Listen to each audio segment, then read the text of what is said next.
आदाब नाजरीन, Saiyaara news TV में आपका खैर मकदम है। मैं आपका दोस्त सैयद अफरोज। आइए देखते हैं कुछ खबरें। हमारे चैनल को लाइक करिए, शेयर करिए, सब्सक्राइब करिए। हयातनगर पुलिस स्टेशन हुदूद में एक शख्स का बेदर्दी से कत्ल कर दिया गया। हमलावरों ने इस शख्स का चेहरा पूरी तरह से जला दिया।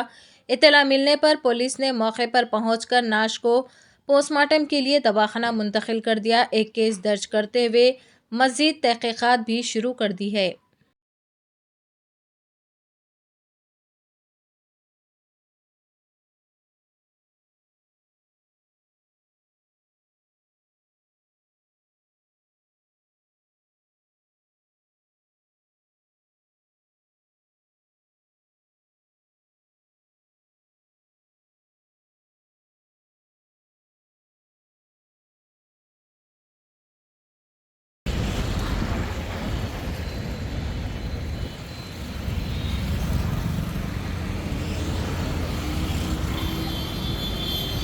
तो जैसा कि आपने देखा नाजरीन, क्या हो रहा है देश और दुनिया में। इसी तरह के लेटेस्ट न्यूज़ देखने के लिए हमारे चैनल को लाइक करिए, शेयर करिए, सब्सक्राइब करिए और हमें दीजिए इजाज़त।